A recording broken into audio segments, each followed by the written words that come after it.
Welcome to the Renegade River Show. My name is Mike Hewitt, and my guest today is State Senator Arlen Meekhoff. Senator, welcome to the Renegade River Show. Hey, thanks, Mike, for inviting me. Appreciate it. Hey, I've got a fairly big list of questions that I want to ask you, but I want to start with a little bit of background, if I might. You live in Grand Haven area? I live just south of Grand Haven, West Olive. Okay, the four corners of the earth, the West Olive is. Yeah. 30th District, right? 30th State Senate District, correct. Just some background, kids, wife? I have 3 children, 4 grandchildren, and if I'd known grandchildren would be this much fun, I would have had them first. Oh, yeah. It's a lot of fun. There's no question that grandbabies are way better than kids. Yeah. My wife and I have lived in Ottawa County for our entire lives, and we're happy to live. First, as a young man, I lived in Jenison, and then as a teenager, lived in Allendale, went to Allendale High School, and I've lived in Olive Township for over 30 years now. Okay. Now, you're 3 years into your first 4-year term, is that right? Correct. I served 2 terms in the House, or 4 years in the House in the minority, and then in 2010 ran for the 30th Senate District. And that includes, at that point, it included all of Ottawa County and a couple of little pieces of Kent, the city of Granville and Sparta Township. And after redistricting from this last time around, in the upcoming election, it will only be Ottawa County, just Okay. Ottawa County. That'll work out better for you, won't it? Yeah, there's some advantages to that. A single county Senate district is very helpful. Absolutely. Tell me, just out of curiosity's sake, is there a difference in the tone or the level of stress or whatever between the House and the Senate? When I was in the minority, the folks on the other side were decidedly different, and that had something to do with how they were treated before when they were in the minority. But at this point, we are, in the House and the Senate, and Governor included, looking at the ways that we remove the obstacles for people to be able to live their lives normally, provide for their families. And I think so you have some common goals in place. If you don't have common goals, the stress level is much, much, much higher. Yeah, I noticed that during the summertime seems to be a lot of angst actually within the Republican Party. But now backing away from that in general, what you're telling me is that there's less angst now between the Democrats and the Republicans based on, say, there's 10 issues. If we can agree on 3 of them, then those are the ones we're going to advance? That would be fair. And we're trying to invite our colleagues from the minority side.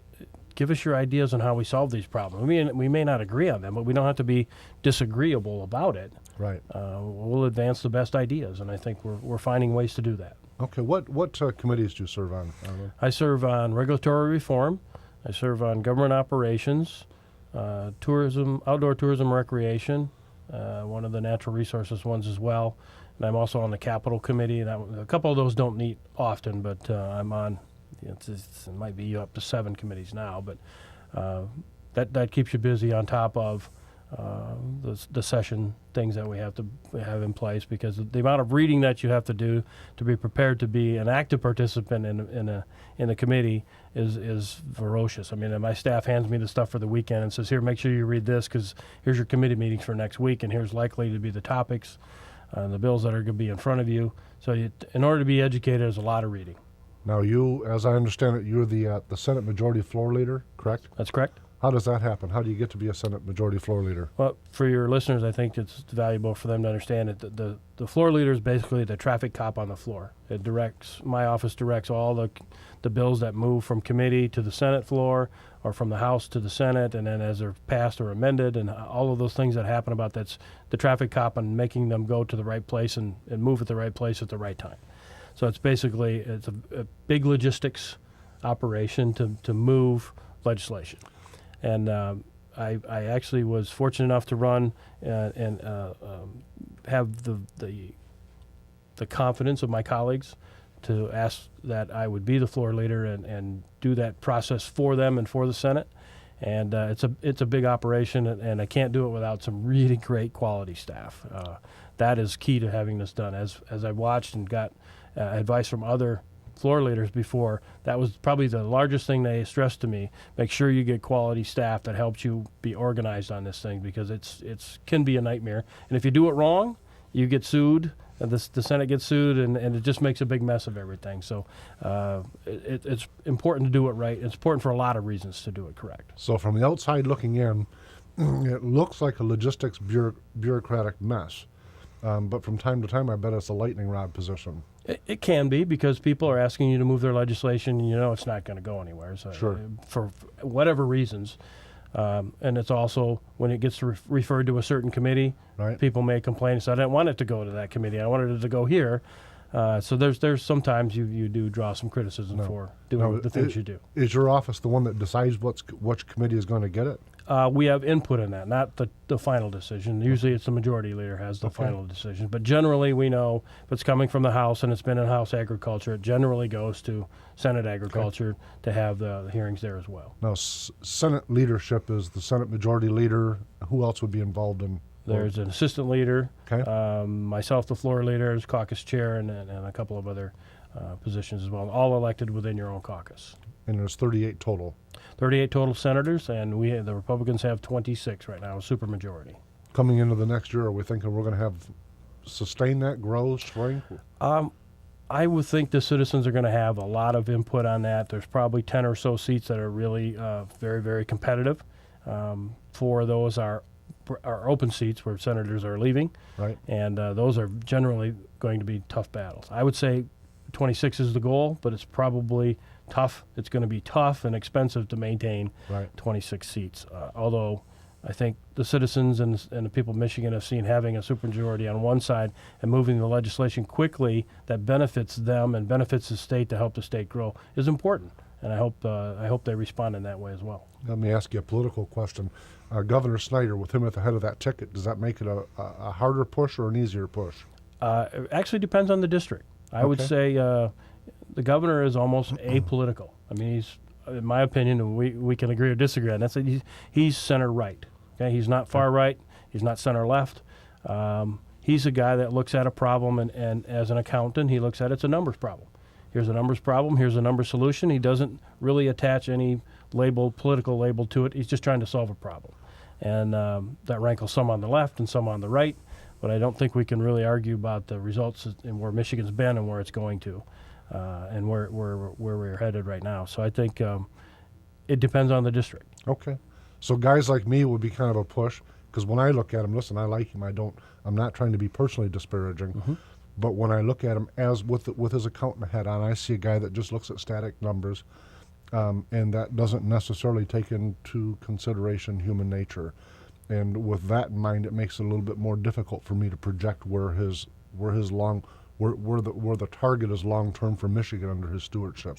So that becomes a little bit concerning for me, and I don't make that as an ideological statement. At least I'm trying not to.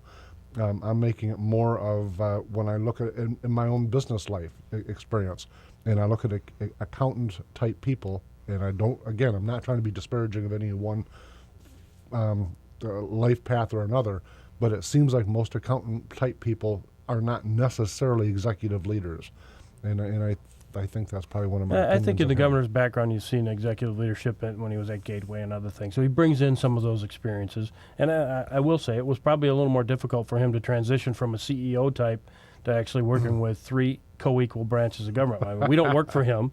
Sure. The House doesn't work for him. We have our own independent ideas and people that have elected us to project to Michigan in legislation what's important. I mean, Right. I'm from the most Republican district. 30th district is the most Republican Senate district, and there are things that I have done and sponsored and moved and got passed by the governor that probably are not a good idea in other parts of the state. But yet we're trying to retain those seats as Republicans as well, because when you have the gavel, you get to make the decisions that move Michigan forward. Right. Tell me this. Let's slide down into a handful of issues. One of the things I've got, looking over a list of the things that you've advanced in terms of bills you've sponsored, I see your name was on a bill. In fact, it was SB 743, repeal mandatory lawyer association memberships. Arlen, what's that about? Well, this is the State Bar of Michigan is now seem to have come a little bit more political. And what we're saying is, just like I advanced right to work and got that passed, this is right to practice. There's parts of the dues that they pay to be a part of the Bar Association that should be voluntary, in my opinion. The piece that they seem to use to advance or take positions on political issues, which they're not supposed to do. Right. So the bar is regulated by the Supreme Court, and there's probably going to be some administrative orders that come out of that. But what I'm simply saying is that voluntary piece where they seem to be projecting and taking positions, that part should be voluntary. There's several other pieces. If they're part of a section, as they call it, they want to be part of the section that's included with trusts and wills or other things like that. They need to keep paying that. And the bar is also a group that polices its own. And when there's bad lawyers, they are charged with taking care of that. Whether they haven't served the public well or broke the public trust, they need to pay into that fund that goes after those bad lawyers. Those will continue. So an example of the bad lawyer policing thing, just for folks listening, if I had a lawyer that had really done something terrible, I could literally write a letter to complain about that lawyer, and I would be sending it to that organization you're talking about, and then they would literally convene a hearing within their own to decide whether that was something that ought to be or not. It could be a complainant, a customer. Sure. Could be a judge. Yep. Could be a number of places that discussion starts from to look at if a lawyer's not acted in good faith. Right. Good faith is exactly the word I was trying to think of. You touched along the path of describing that on right to work. What was your involvement in the right to work? That was my bill. Okay, And, very nice. Again, being from the most Republican part of the state, people went, duh, of course that's what we need to do. But it's not so popular in other parts of the state. I mean, there are folks that believe that only union association was something that could get them ahead in life. I personally believe, and I think the people I represent also believe, that is, you shouldn't have to pay a third party for the right to work somewheres.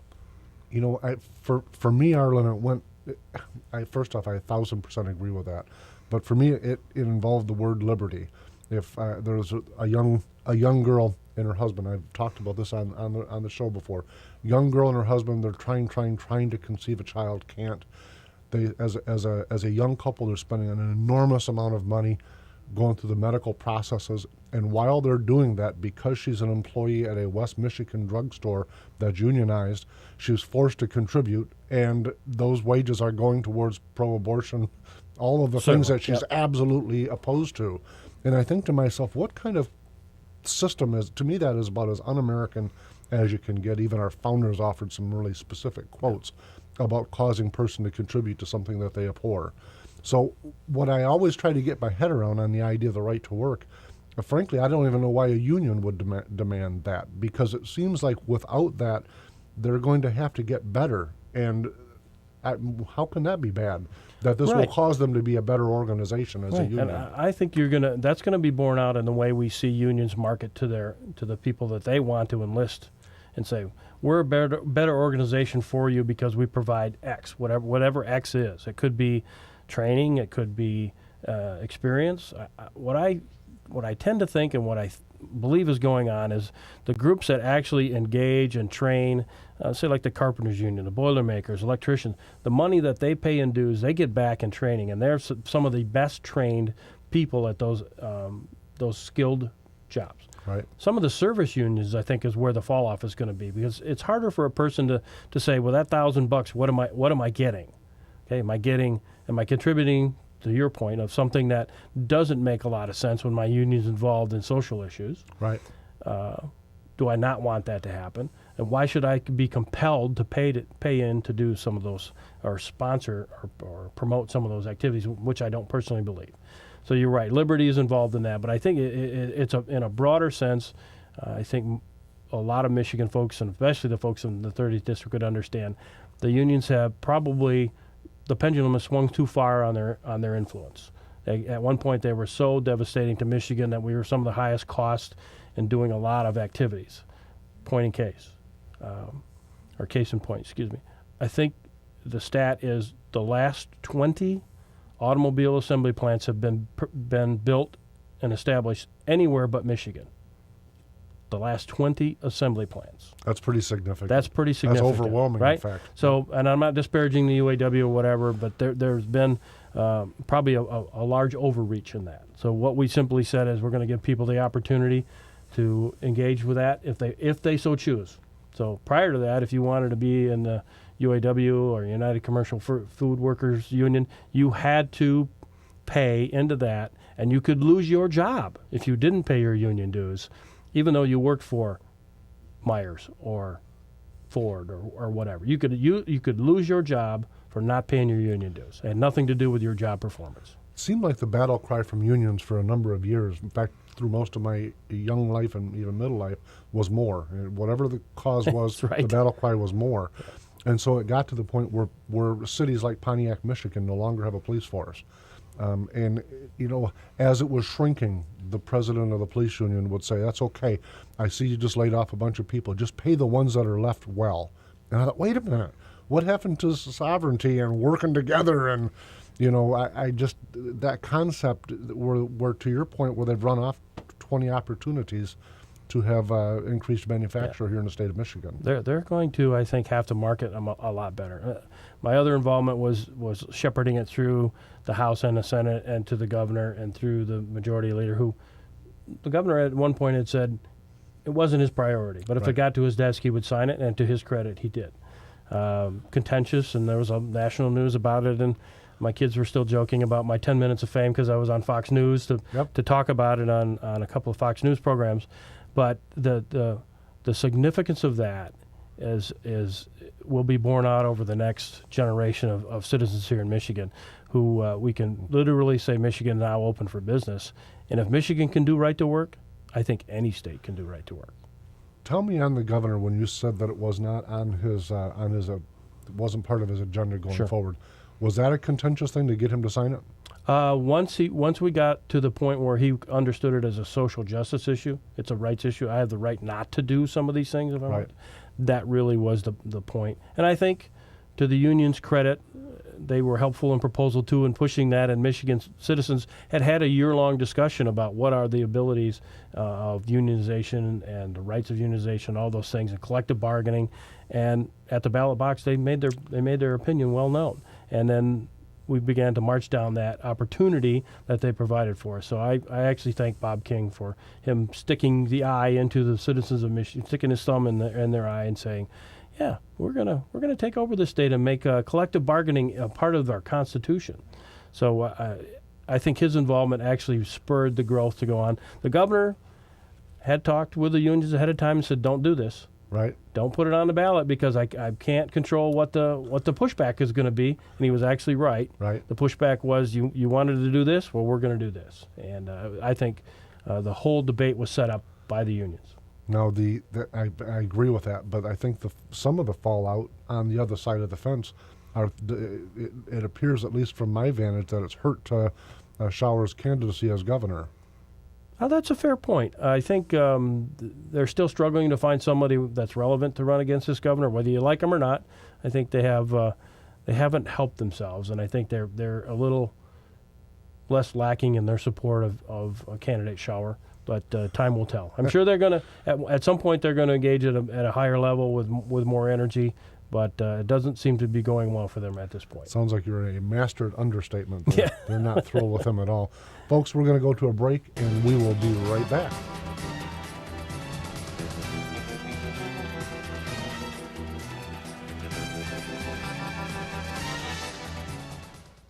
Are you one of the many Americans who undergo CPAP or BiPAP therapy? Replacing your supplies every 3 to 6 months is critical, as bacteria will build up and worn-out straps cause leaks. Call Allied Medical Supply Network and speak to an expert agent who will set up a schedule for your supplies to be delivered right to your door at little or no cost to you. Call Allied Medical Supply Network today and rest easy. Call 800-284-2512. That's 800-284-2512. This is a national health alert from Worldwide Medical. Are you on Medicare? And do you suffer from back or knee pain? Have you tried injections, pain pills, or even had or considered surgery? If these examples apply to you or a loved one in pain, stop. There is a better way. You could qualify to receive a pain-relieving back or knee brace at little or no cost to you. You'll receive free information, free delivery, and all the insurance paperwork is handled for free. Best of all, there is little to no cost to you for the braces. Call 1-800-282-6789 to get all the details. It takes just a couple of minutes. These amazing braces have helped thousands of people in severe pain, and you may qualify to have yours delivered directly to your door at little or no cost to you. Call 1-800-282-6789 right now. This may be the most important call you make all year. That's 800-282-6789. Call now. There is a new catheter that hurts less, and you can get a free sample by calling this number now. Pain and urinary tract infections have been avoided by many of my patients. The eyelets are polished, so they glide smoothly and effortlessly across your sensitive skin. Medicare and your insurance will pay for up to 200 of these catheters per month, all at little or no cost to you. Call now for your free sample. It will arrive with a complete 90-day order, and if it doesn't reduce your pain, we'll pick them up for free. Attention hip replacement patients. Several metal-on-metal hip implants have been recalled, and a jury recently awarded $8.3 million to one hip replacement victim. Metal-on-metal hip implants can cause excruciating pain and may require expensive surgery to replace. If you had a metal-on-metal hip replacement and it's been removed or it needs to be removed, call the Goldwater Law Firm right now. I'm attorney Bob Goldwater. Metal-on-metal hip replacements can be dangerous. If you have a metal-on-metal hip implant, even if it hasn't failed yet, call us right now. You may be entitled to substantial compensation. The manufacturer of your defective hip implant should have to pay for your medical expenses and your pain and suffering. Your time to act is quickly running out, so call us right now. If you have a metal-on-metal hip replacement and it's been removed or is causing you problems, call 1-800-540-9516. That's 1-800-540-9516.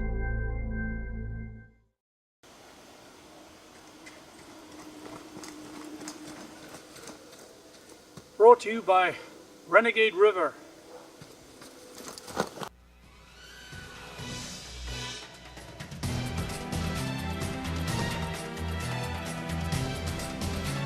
Welcome back to the Renegade River Show. My name is Mike Hewitt, and today my guest is State Senator Arlen Meekhoff. Arlen, welcome back. Thank you. Hey, when we left off, we were on right to work, but if you don't mind, I want to segue us a little bit into a different direction. Partial birth abortion. Yeah. Tell me about that, Arlen. I was the sponsor of that bill and had moved it forward. And Mike knows this about me. Not all of your viewers probably do, but as an infant, I was adopted. My brother and my two sisters also adopted. My daughter-in-law, my sister-in-law. A lot of adoption-related things in my family, and that's not the impetus of what I do. And I think all life is valuable. I mean, and I always have. It hasn't really anything to do with my politics. I mean, my belief in this has preceded anything I ever involved in politics. And I felt so strongly that I looked at some of the partial birth abortion laws that had been upheld through the state and through the federal Supreme Court, and we fashioned our legislation after that and moved it through the House and the Senate and had the governor sign it. And he did it with great pleasure, I must admit. And because not everybody believes that the governor is pro-life, but he does. But he is. And we took great pains to not advertise about this, but at least reflect and have people understand that we're talking about 50 million Americans who will not be able to experience life, liberty, and the pursuit of happiness. And I believe that the word life is in the Constitution that way first, and it's there on purpose, for a purpose. Very proud to have done this. And amazingly, as I said to the Right to Life group when they asked me what was my involvement, introducing it, speaking a little bit about it in committee, it's amazing how much I literally did not do. Right. This is an issue that people do believe in, that this particular procedure is horrific. It should never be done on any kind of human. So we were very proud, and I was very proud to have that passed and signed by the governor. In fact, I have a couple of bills that I have framed with pictures with the governor. That's one of them I have hanging in my office, and that one will hang in whatever office I occupy or whatever I do after I'm done being in the Senate. That will be one of my proudest moments as a legislator. Very, very nice. Congratulations on that. Yeah, thank you. And thank you on it. But on that topic, tell me, was there a lot of pushback from the opposing point of view on that issue? Amazingly, again, not very much. There were a few that tried to project it as health care or something like that, and we were able to beat that back because they just simply weren't able to articulate it well, one. And I think I was very successful in being compelling in committee and given my background and why I believe in this and why it's important. They just simply weren't able to mount any sort of challenge to it because They can't. Right. How do you defend that? Yeah, to me, it's not defendable, but I'm still on the right to work argue. I don't know how a person could argue against that either. So, to me, these things are just common sense, or the staples of life. In fact, I've often said that when we've lost value for the sanctity of life, there's not much left. Yeah, because then you can lose the value for life at any point in a person's, either in the womb, any time in between, right up to death. You can lose value for the life that has been created by God, and should be equally protected. That's certainly how I see it. One of the things you'd mentioned is that I know that about you, being that you're very pro-life.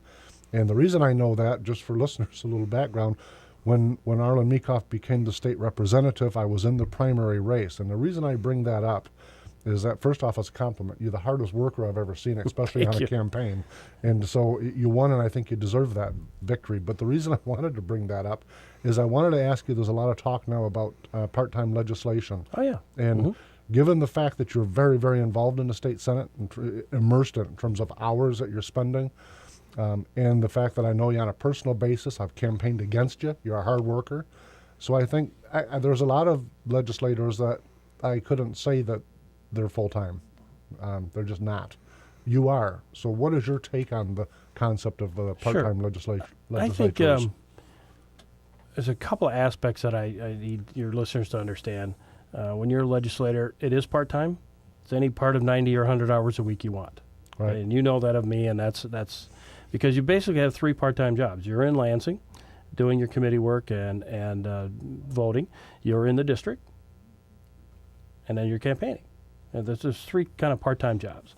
Now, this is an overall thing. I will serve any way the citizens want me to serve. If that comes on the ballot and they voted in, fine. We will serve.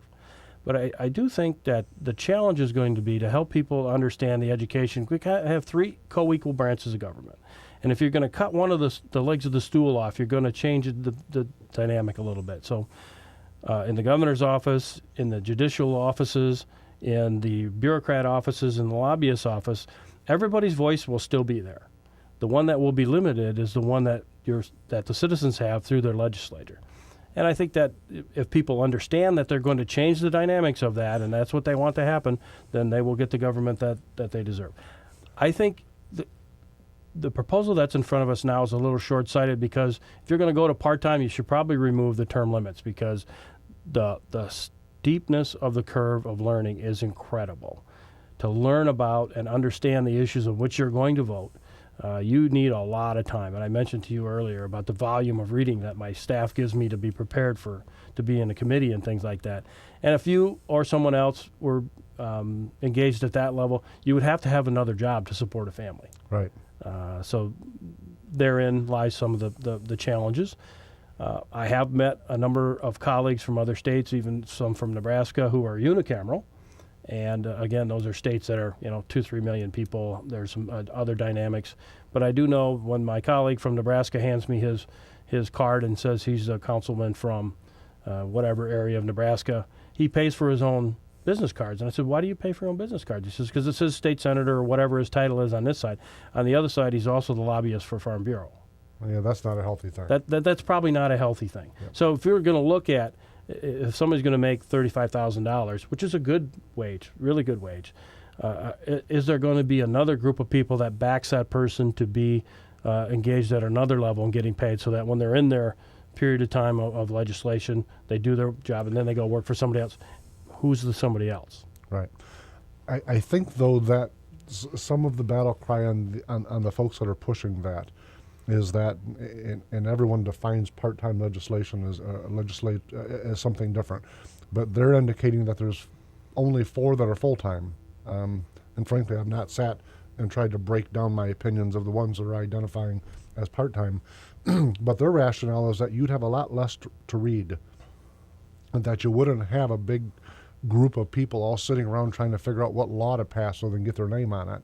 Now, well, that's a fair point. But again, from where Michigan, and you have to look at the performance of this legislature, the legislature, the folks who voted to put me in office and others in office, sure, have performed admirably. Now, is there things that get introduced that are ridiculous? Yes. Are there folks that do this job part-time? Yes. Right. And it shows. Yep. Sure does. because they're not engaged with their constituents, or they're just not doing the job appropriately. And for me, you either have to be all in on this or not, because doing it part-time is not a good service to the people you represent. I can tell you that as a fellow that leans a little Jeffersonian, when I hear that the House, as an example, is looking at 600 plus bills a year, I think, holy mackerel. I'm one of those guys that whenever I hear someone say there ought to be a law against that, I kind of shriek a little bit. So I think some of it is zealotness, some of it is folks that are trying, like I said, trying to get their names up in lights. Sure. And I don't know how well that serves the Treasury, and I certainly don't know how well it serves Liberty. And those would be the two issues Sure, that I that's a fair generally point. stand on. That's a fair point. So that's the give and take. On the other hand, I look at some of the House members, they tell me they're sharing staff now, whereas that wasn't the case a few years ago. Is that the same in the Senate? We didn't cut ours quite as much as they did, and I think they probably did themselves a disservice communicating with their districts, and I've heard that as a complaint. Okay. And the folks that are on this say it's a big cost savings. Well, actually, when you look at what Texas and a number of other ones do in terms of cost and their per diem and when they can get called back in, we're actually cheaper as full-time. Right. Okay, when you do the actual total numbers, you can just say, well, we're going to focus on this number, 35,000, or I think that's the number they have in their proposal, given what we earn now and what our expenses are and what our offices cost and things like that to support. For each of my constituents, it's about $1. Okay. So we're not talking about a mountain of money. No, and we're talking about point something, zero something of the entire state budget. It's not insignificant, but again, it's about their voice. And if a constituent wanted to get hold of me and I was working another job, there will only be so many hours of the day you could do some of those things. A lot of our office time is spent, a lot of my staff's time is spent, and my time is spent with folks who have engaged with the state government, either Treasury, DEQ, or some other problem where they need some assistance because they feel they're being oppressed by their government. Right. And that's where we're the most helpful, I think. I tend at this point, Ireland, to be in favor of part-time legislatures. But having said that, one of the concerns that I have, and it's the same that I see with the current term limits, is that as citizens we've surrendered some of the control of our own government to the bureaucracy. Because if you take, and you know this as a state rep, if you take a person that's serving all 3 terms or 6 years, they're spending a lion's share, perhaps not the majority, but an incredible amount of time just keeping their chair, campaigning. Sure, there's a lot to say about that. That's right. And so to your point, there's a huge learning curve, and I'm looking, okay, so the first term we went to a learning curve and preparing to defend your chair for the second term, and I'm not sure that I like that idea either. So I'm one of the few on the conservative side that have not been in favor of term limits, just because when I look back, I don't think it served Michigan at all. I think it's great populist rhetoric, but I just don't know that it actually serves the citizens. Hey, let's switch gears if I can. You've advanced some dunes legislation. Yeah, this is significant to the district that I represent. A fair amount of it is along the lakeshore, and we have a lot of property rights issues along there with the former DEQ and some of the things that have been going on there. The dunes legislation that had been originally passed by Senator Gast back in the late 70s, early 80s was an effort to try to make sure we didn't mine all that dune sand to turn into materials that would help frame and form engine blocks. Right. That's what it was originally designed to do, and it's turned into this tree hugger's dream of how we're going to stop people from doing something on their own property. Right. And in terms of critical dunes. Now let's be clear. What we're talking about in critical dunes that are identified in Michigan, only 8% of them are held privately. Okay. 8%. So 92% is already in public hands and public trust some way through the Natural Resources Trust Fund and how we've done things or turned it into parks. And if that's the way we want to preserve property, we should buy it from somebody and turn it into a park. Okay? Right. Not advocating for more spending, but what I'm saying is if I'm going to say to you, you own a critical dune and I'm not going to allow you to build your house or expand your deck or put on a garage or do some of those things because you might do something bad. Right. Okay? We simply change the legislation now that says the department, the DEQ, must prove scientifically that you're going to harm the public by the expansion of your property rights, the property you own and that you've paid taxes on. Again, we should differentiate between the public property and the private property. Sure. So that has caused the director and other people to change the way they review these things and look at it through a different lens. Property rights being right at the top. And a lot of our constitutional rights in Michigan are based on property rights. So the department now must prove that you're going to harm the public. What's an example of something that is a private person? Well, if I own some dunes, if I were one of that small percent, what's an example of things that it would have stopped me from doing before that now I can do? One of the things that we did put in place now is that a driveway permit is permitted. It's a right permitted. Meaning the department before would say, all right, here's a part of critical dunes that you could build on. Oh, but by the way, because it goes through this or does this, and you're not going to be permitted to have a driveway. Isn't that ridiculous? So just absence of common sense. Sure. And now what we said is because of new construction methods and the way you're able to preserve and hold back dunes and construct, a driveway is a permitted use by right. Okay? You're going to be able to do that. An example. Under the prior administration, there was a prominent individual who was building a home in Muskegon, and he literally put in like the drawbridge type stuff through and over whatever it is he was to get to his multi-million-dollar home. And again, God bless him for his high property taxes that are going to come into that township, and literally has to take golf carts over these things to get to his property because a driveway was not at that point a permitted use. But there's a lot of folks that were probably applauding that necessity. Understood. and if the individual wanted to put it in that way to make sure he had access, I'm sure he wasn't happy about it, but he wanted to make sure he had access.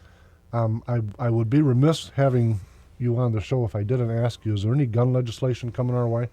There's a couple things that the governor is willing to sign, and it has to do with types of cartridges that could be used in other guns below the rifle line, and he's going to ask the National Resources Commission to look at that and give him a recommendation.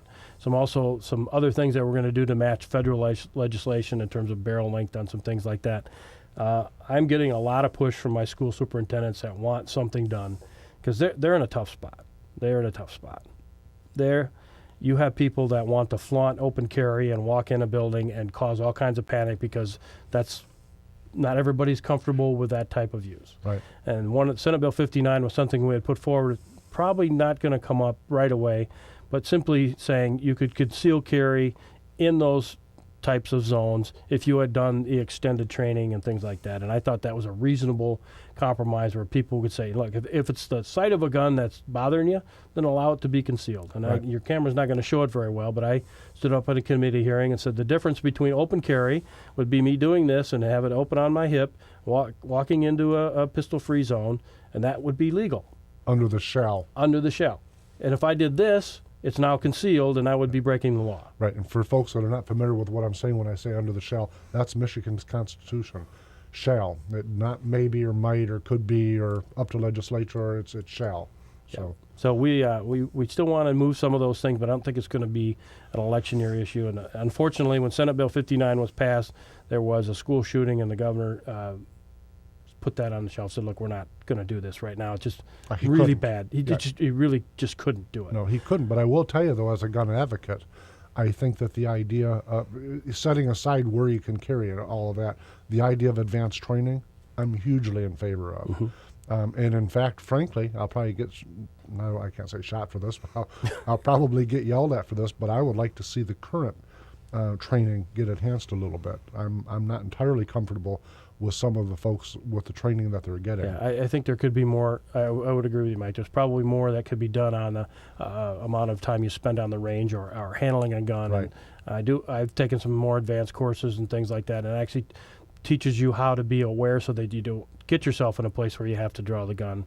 But it's there's some awareness there, and I will say to you and others, your listeners, if you're not comfortable using the gun, don't carry the gun. Absolutely. And I tell folks all the time that when they're looking at contemplating the idea of getting a concealed carry, I tell them if you're not going to practice, please don't. Right. I don't want you to do that. Correct. I've got 9 grandkids in the community. You've got kids in the community. They do. And the idea isn't to shoot somebody, it's to be safe and to be able to protect yourself in your family, not inversely, and that's that's usually the result of a lack That's of what the training. school superintendents are struggling. I mean, they understand that they need to provide safety, but they also understand the liberty aspect of it. But they're trying to balance how do they do that by not if they can get to a point where they're not stripping away somebody's rights to defend themselves on that property, but they also don't want the liability if they stop somebody from carrying and something bad happens at their school. They don't want that to happen either. Fascinatingly enough, there are a lot of teachers that are actually carrying right now, that they went through the course. So I think we have a tendency of thinking teachers are going to be anti-firearms, and the reality of it is that not necessarily. There's a fair portion of them that actually carry their shooting enthusiasts in terms of ranges, etc. We're going to go to a break, folks, and we'll be right back.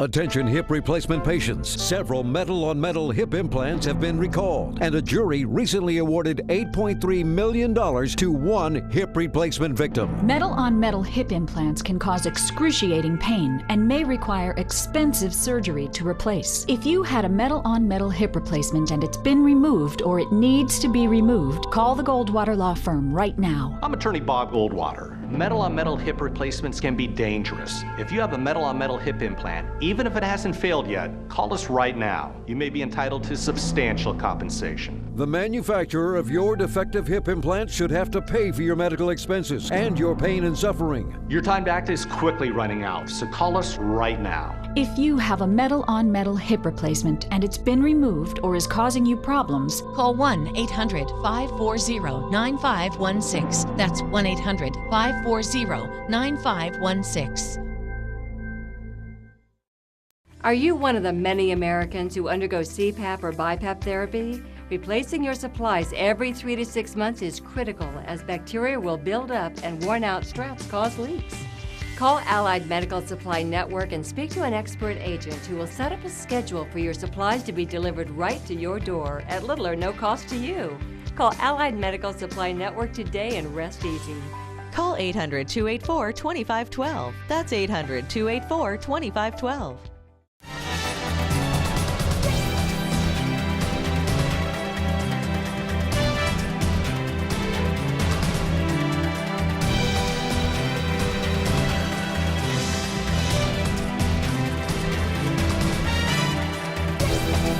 Welcome back to the Renegade River Show. My name is Mike Hewitt, and we are in today with State Senator Arlen Meekhoff. Arlen, if we can, let's change directions again. Tell me what's going on in Detroit. I'm a little bit confused by some of the things Governor Snyder is doing. Certainly. I see he's looking at a call to bring in 50,000 immigrants from somewhere, and seeking foreign and federal money to bolster Detroit. I've read a number of articles on it, and even after reading them, I'm a little bit fuzzy. Will you help me out there? Sure. The governor is working on what's called the H-2B visas, and there are a lot of immigrants that come to Detroit now, legal immigrants that come to Detroit and have begun to set up businesses. And I would specifically point you to the oppressed Iraqi Christians that have come here. Just tremendous people and tremendous community on how they support themselves when people come here after being oppressed in that country, and help them assimilate to the American life and become entrepreneurs. And that's what the governor wants to repeat, some of those types of things. Now, that's not always popular, but I think there's opportunity here. There's been opportunity, but a lot of the folks from Detroit and surrounding areas haven't done them. They just simply haven't availed themselves of those opportunities. And we can see even in our communities here on the west side that people that are immigrants, I'm the third generation from immigrants, of people that actually put their expertise, came here because of the freedoms and liberties in America, and which they don't have in other parts of the world, and they can contribute. And I think the governor has a ways to go on that, but I think it has some. We shouldn't dismiss it out of hand. We should look at why our citizens of that area haven't availed themselves of that. That may or may not be, could be a social issue that we aren't able to tackle in legislation, but then let's allow the opportunity for others. I'm first off, I'm very, very much in favor of immigration. So I don't want anyone to think that that's the path I'm on. Right. Legal immigration. Legal immigration. Yep. 100% legal. Follow the process. Welcome to America. My family came over here in 1881. I've got a picture, in fact, on the Renegade River at the beginning of the show. It flashes through a series of pictures, and one of them, people must wonder, why does he have the old boat on there? That's the boat my family came over on. No kidding. Okay. That's on there. It's a statement I'm making, if nothing else, for my own family. Having said that, though, when I look at the economy of Michigan, and since I've been involved in politics, one of the things I've watched and been frustrated with is we'll educate young folks, and then for them to find a job, it seems like a fair number of them are having to go somewhere else to do it. Sure. Now, we could certainly, in fact, I just posed a question on Facebook the other day. Is Governor saying that he's not impressed with our higher education? And if that's the case, then maybe we need to be working on that issue rather than importing more people when we've got an actual unemployment rate that's probably double digits in Michigan. Is it getting better? Absolutely. But is it still double digits, and are there people leaving for jobs? Absolutely. Yeah. So it causes most folks that are not delving into it or digging into it as deep as you have, it causes most folks to say, what is he doing bringing in people when there's people leaving for jobs? Yeah, and I would point out there's probably between 90 and 100,000 jobs that go unfilled every year. So if those are the people that are our customers from the higher ed and the education system, we're not filling people with those skills to get those 90 or 100,000 jobs all the time. And they probably need high school plus a couple years of technical training to get some of those things. But on a constitutional type issue, separation of powers, when we give money to support our higher ed institutions, our involvement stops at putting the money there to support. They get to do what they want to do, and they entice kids to come and get a degree in history or philosophy, and at this point, even education. The number of people that left Michigan, there's less kids here to instruct. So they get those degrees, and they don't have the opportunities because they've not selected a degree in which there's opportunity here in Michigan. That's one. That's part of it. And the other is if we could get our higher ed groups to look at and be more supportive of those ideals that there's 90 or 100,000 jobs that continually go unfilled. And then we should also at least acknowledge that the medical field is just exploding. I mean, you and I are of the generation, the baby boomer generation. We will consume the most healthcare services ever in the world. Ever. Think about that. So we have to work on cost and quality and access, and those are some big questions. And those are probably going to be the fields of which people can generate a good living because there's going to be lots of opportunity. You put a couple things on the table for us there, Arlen. On the healthcare side of it, do you see any opportunity for competition to ever be injected back into the healthcare industry? I think there's going to be plenty of opportunity because I think the president's policy is simply just failing. It's not sustainable the way it's going. There's pockets of things that people are doing in the country that we've looked at that I think have real promise here. Again, cost, quality, and access. Those are the three things. And right now we're having some trouble with access. We're certainly having a problem with cost. Right. And quality. The West Side, we got to say, we have some very good opportunities and very good support systems for quality. There's some regulations inside of there called Certificate of Need that I'm working on that would help expand some of this access, make it possible for even some of that to be considered economic development, to spur building and growth and opportunity. So I think there's opportunity there. We just have to figure out how to do this. I agree, but I've often said, frankly, that I think both the Democrats and the Republicans are asking the wrong question on health care. I've said probably too often on this show that it seems like rather than saying the obvious question, we look at a $9 Motrin tablet for an overnight stay. If you get a Motrin tablet overnight stay, average cost is $9. Go for an individual tablet, and rather than us saying we're not going to pay $9 for a Motrin tablet, that's insane. We are running around, both parties are running around saying, how do we pay for a $9 Motrin tablet? I just think that's the wrong question. But I think on the front of that question, you gotta say most of our health care is done by third party. Right. So the actual $9, you don't see it coming out of your pocket. So if we get closer to HSA or those types of things, in which I personally have an HSA, and when I was in the private sector, all my employees had HSA. You then you are the actual consumer of those services. You look at it a lot differently. And then you see it. You see it. You see it. That's the key. You see it. So I think the more we get to that is where the actual customer and consumer of those services will actually be able to move that. And we continue to put it on third parties. It's harder to see. Here's an example. It's like when you get your paycheck, or one of your listeners gets your paycheck, you generally look at the number that's left. You don't look at the numbers over here that were taken out. Right. It's the same kind of principle. You're only looking at this. So we have to look over here, too. One of the other things you mentioned in your comments was, I'm switching us back to education, if you don't mind, but on the education side, that the way the Constitution reads, we must give money to higher education. But it doesn't we have no handle to say do this with it and do that with it. And I got to tell you candidly, I didn't know that until I was interviewing Jeff Hansen. I was a little bit taken back when he said that, and thereafter I went and did some research, and both of you two fellows are right. That's an insane way of doing business. Now that you saw the mlive.com report where it showed the top 16 executives from U of M are making a combined $15 million a year. I look at that and go, that's just absolutely, train has left the tracks thinking. Yeah. Over an 800% increase in tuition from 1980 forward compared to incomes that have went up 200%. And again, we're saying, rather like the $9 Motrin tablet, we're still saying, how do we pay for it? We should be saying we're not paying for it. But one of the things that I want to stop for a minute on is the degrees. It seems like it should be incumbent on maybe both parents, students, and schools to say, by the way, if you take this degree in nothing, that's the kind of job you're going to find when you graduate. Congratulations. And that conversation doesn't seem to be happening enough. And that's maybe part of the thing that's causing governor to reach out and look for other educated pools of people to bring in. That's a scary statement to make. Sure.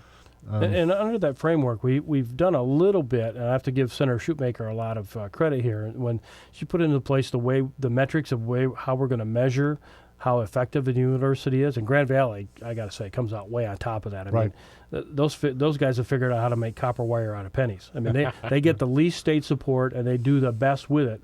They get the kid that graduates from there with his piece of paper, they've got something. Right. I mean, most of them, I think their placement rate is way up in the 80s, and the math and science students, it's even higher, and healthcare, it's even higher. And those people are finding jobs here in Michigan. So if that's what we want to happen, Grand Valley's doing it the best.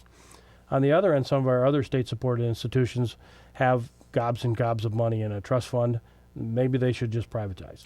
I agree with all of that. Yeah. Tell me, one of the things I was trying to work us towards is Detroit. When you setting the governor's plan aside, and at least partly, when you look at Detroit, do you see an opportunity for a Detroit comeback? Yeah, I do, Mike. I think that the new Mayor Dugan. Let's just back up. Okay. Who would have thought Michigan would be a right-to-work state? Who'd have thought we'd erase $1.8 billion and put $600 million in the bank in 3 years? And who would have expected that Detroit would elect a mayor on a write-in ballot? You just can't write those things in politics because you think that's way at the realm of impossibility, right? Mayor Dugan has a great opportunity in front of him, and I think he's not going to waste it. He's a good executive. I don't know exactly how to measure that, but he was in charge of Detroit Medical Center and turned that around and put them on a path of sustainability, it looks like at this point. He's been a prosecutor. I mean, he understands. Now, he's center left. You've had an opportunity to meet with him? Certainly. And I'm impressed. I think you're going to give, if the bankruptcy is settled and everything's done and the creditors are paid pennies on their dollars like that's being proposed, I think he's going to have the greatest opportunity to turn Detroit into something where we're going to be proud of it, saying, yes, we're from Michigan, and yes, Detroit's turned itself around. So you define him center-left, fairly a moderate guy. We're not talking about a corrupt guy. We're not talking about an ideologue. Not that I can tell. Okay, so that I can tell. You know, and if we can look to a track record and said this guy's turned some operations around, that certainly bodes well for him. And frankly, it's a little bit refreshing for the people that elected him. Yeah, and you've traveled around the states, Mike. When somebody asks where you're from, you say you're from Michigan. Their next question is, "Oh, are you from Detroit?" Yeah. And it's disparaging, right? Right.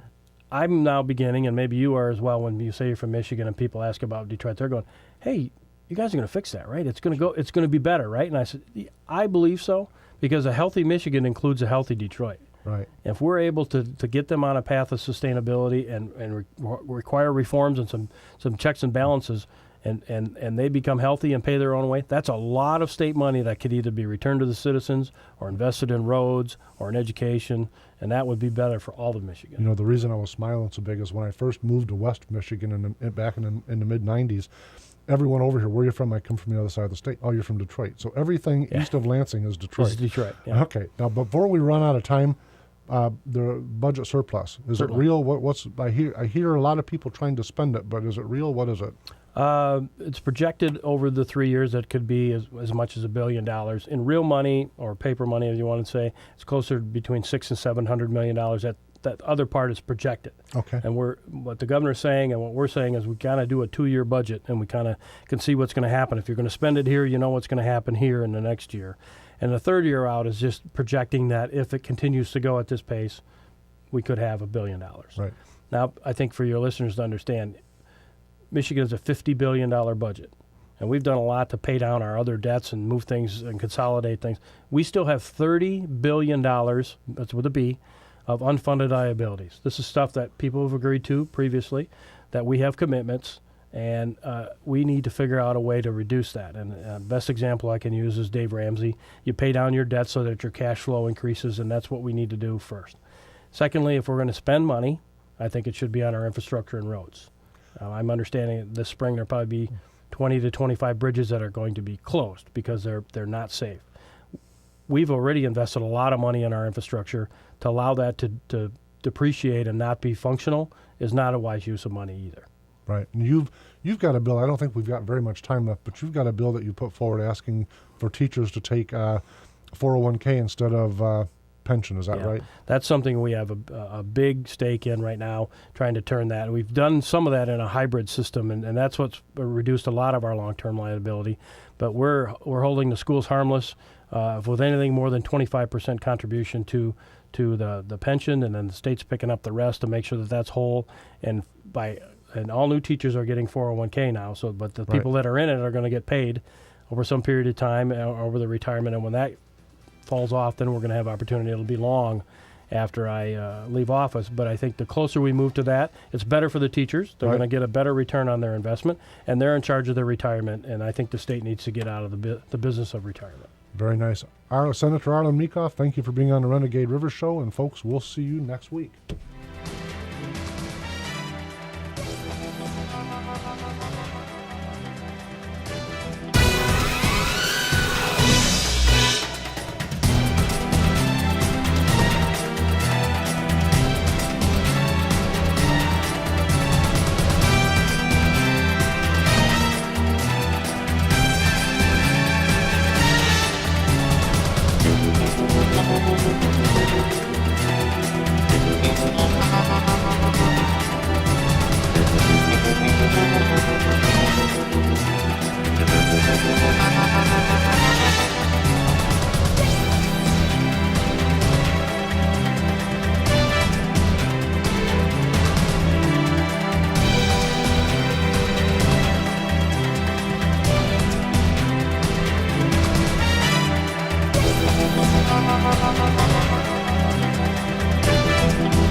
Brought to you by Renegade River.